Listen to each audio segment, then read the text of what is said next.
자,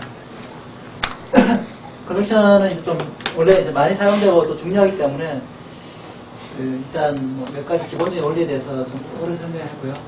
또 굉장히 중요한 것 중에 하나가 이제 스레드인데 우리가 자바는 처음 랭귀 자체가 멀티스레드를 지원하도록 설계가 되어 있기 때문에 항상 멀티스레드 환경에서 우리가 개발을 하게 되어 있고 실제로 스튜디오를 하든 서버를 하든 멀티스레드 이슈를 피할 수가 없죠.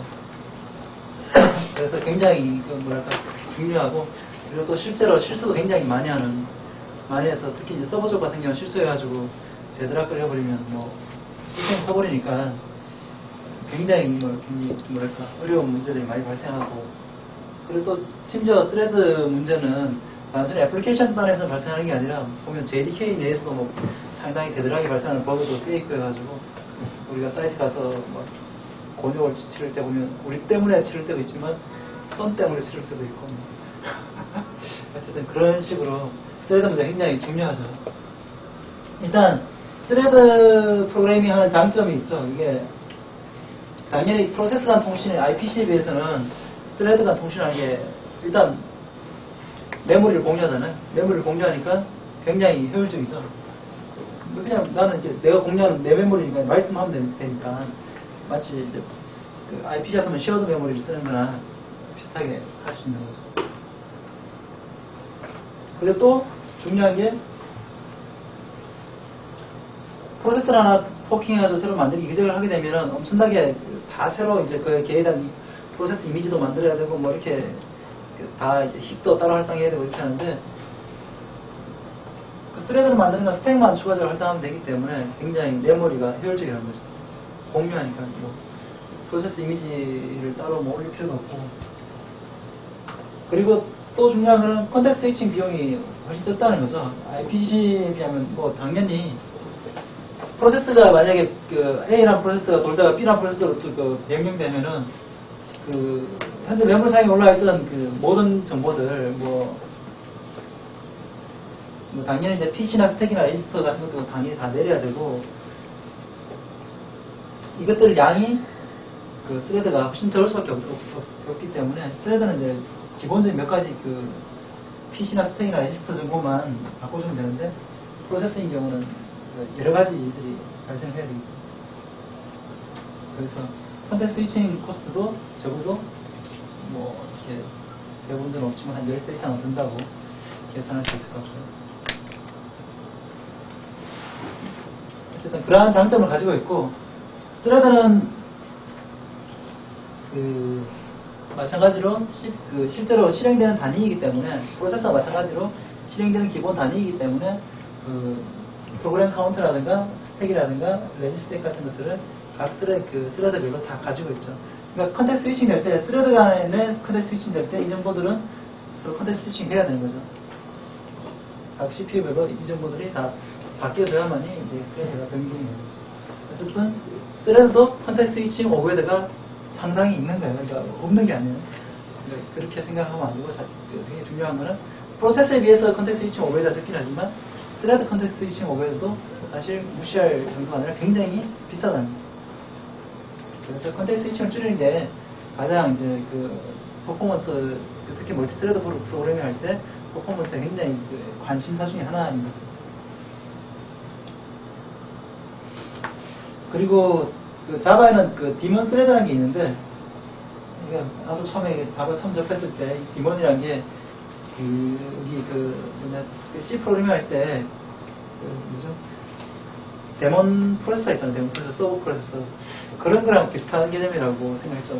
뭐 어떤 게 있죠? 아이네티라든가 뭐 LFD, FTPD, D자 분할의 시리즈들 다 디먼 스레드잖아. 디먼 스레드들을 뭐 어떻게 부모가 이니시되고 뭐 이렇게 해가지고 데몬 스레드 만들잖아요. SBR5에서 이렇게 만드는 방법이 있죠.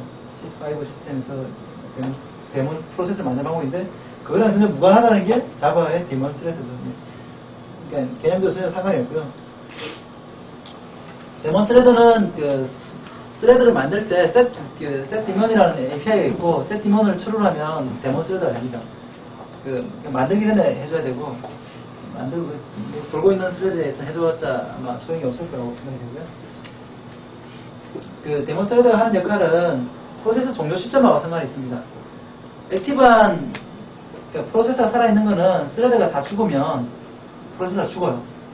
스레드가 다 종료를 하면 처음에 엔트리 포인트니까 public static void main을 딱 콜하게 되면 메인 스레드가 하나 만들어지거든요. 메인이라는 스레드 이름이 진짜 메인이에요. 보면은 그 메인 스레드가 만들어지면서 그 다음부터 얘가 필요한 VM이 필요한 스레드도 만들 텐데 VM이 필요한 스레드는 당연히 다 디몬 스레드일 테고, 즉 디몬 스레드는 프로세스의 종료에 관여하지 않는 스레드들이라는 거죠. 그러니까 넌 디몬 스레드들이 다 종료를 하면 프로세스는 종료를 하게 됐다는 거예요. 어쨌든 그러한 측면들이 있고, 물론 시스템 엑짓을 콜하게 되면 디몬 스레드가 있든 없든 간에 종료를 해야 정상이죠. 이렇게 뭔가 VM에서 문제가 생겨서 종료를 못 시킬 수도 있겠지만 시스템 엑짓을 콜하면 기본적으로 종료를 해야 됩니다. 근데 그렇지 않은 경우에는 스레드가 다 종료를 하면 자동으로 종료를 하게 되기 때문에 디몬 스레드냐 넌 디몬 스레드냐는 프로세스 종료와 상관이 있는 스레드냐 아니냐를 판단해야 되는 거고, 대부분의 서버 스레드들은 그래서 디몬 스레드로 설계해야 되는 경우가 많이 있는 거죠. 내가 아니면 명시적으로 서버 스레드를 쭉 만들었을 때 내가 서버에서 어떤 일을 하고 있는데 디몬 스레드를 안 만들게 되면 내가 서버가 셧다운될 타임에서 명시적으로 콜을 해줘가지고 얘가 죽을 수 있는 방법을 알려줘야 됩니다. 그런 문제가 있겠죠.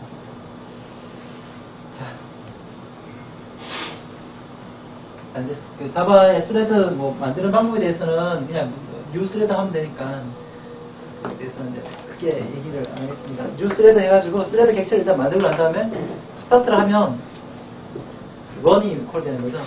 그러니까 스타트를 한 놈은 콜로 스레드일 테고, 당연히 새로 만들어진 스레드가 거기서 이제 실행되는 게 아니라 새로 만들어진 스레드는 어쨌든 런을 수행하게 되어 있습니다. 런이라는 해당하는 스레드에 런이라는 수단을 보게 되겠죠. 자, 그거는 스레드 만든 방법은 당연히 다 알릴 거라 생각이 되고, 레이스 컨디션이 있죠. 경쟁 조건이 경쟁 조건. 스레드 간의 경쟁 조건이 발생한다는 것은 뭔가 공유되는 자원이 있다는 거죠. 쉐어드 리소스가 있기 때문에 경쟁이 있는 거죠. 그래서 어떻게 이 쉐어드 리소스가 있느냐 없느냐부터 판단하는 게 굉장히 중요한 팩터가 되는 거죠. 내가 지금 경쟁이 되는 자원이 뭐냐, 그리고 이 경쟁이 되는 자원에 대해서 액세스하는 부분이 어디서 어디까지냐, 이런 것을 판단하는 것이 스레드 프로그래밍의 제일 기본이 되는 상황입니다. 자, 여기 간단한 예를 들었는데, 스레드 1이 베리어블이라는 게 있어. 베리어블이 인티저인데 값이 처음에 0였어요. 얘는 계속 값이 올라해놔요. 그리고 한 놈은 계속 곱하기 해놔요. 그러면 계속이 아니라 한 번씩 해서 한 번씩. 근데 T1이 먼저 스케줄링 될지 T2가 먼저 스케줄링 될지는 OS 마음이거든요. 그랬을 때 나는 그러니까 바를 제로로 하고 T1 만들고 T2 만들고 난 다음에 T1점 스타트, T2점 스타트를 콜했어요. 메인 스레드에서. 자, 그랬을 때 그 결과가 얼마나 될까요? 얼마나 될까요? 그러니까 런 안에서 얘는 여기 5하고 얘는 런 안에서 5만 하는 거죠. 얼마나 되죠? 얼마나 되죠?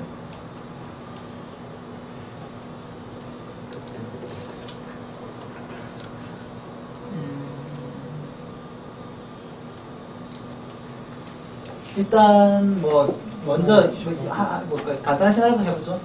T1이 먼저 수행됐다 치죠. T1이 먼저 수행됐으면 바가 뭐가 됐죠? 그 다음에 T2가 수행됐으니까 25. 만약에 T2가 먼저 수행되면 0가 되고 T1이 되니까 5. 그럼 25하고 5 외의 경우 있으면 안 나올까요?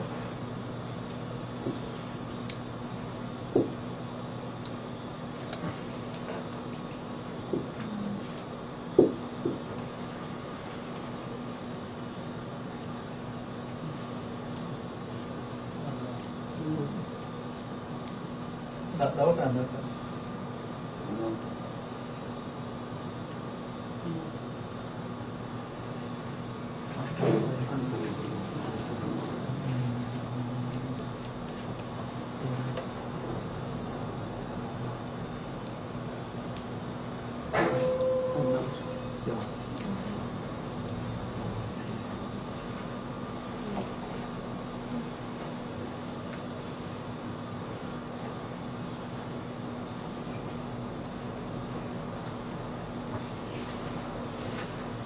올 것 같은데.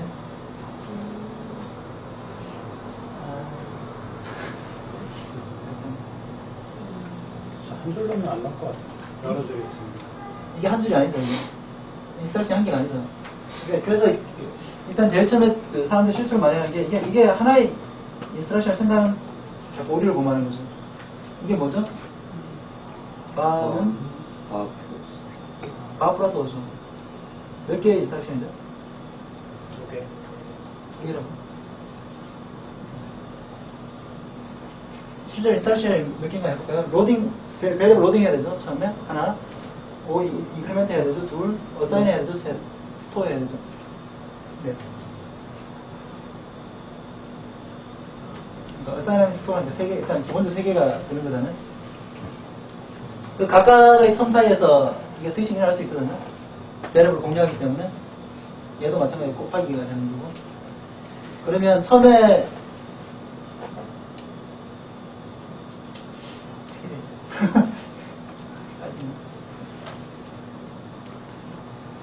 중간에 끊어져도 바가 네, 0인 거는 똑같으니까. 아니지. 그러니까 자 봐봐요.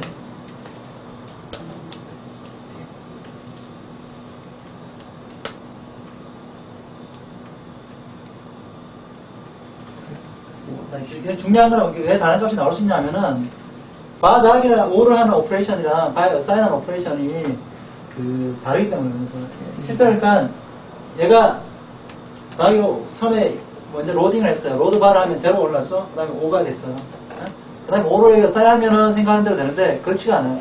그 다음에 스케줄대가 얘가 다시 올라왔어요. 그러면 지금 반은 얼마죠? 0이거든요. 아직 어사인 안 됐기 때문에 0이죠. 곱하기 5를 했어요. 또 곱하기 5 하면 좀 이상하잖아. 순서는 어떻게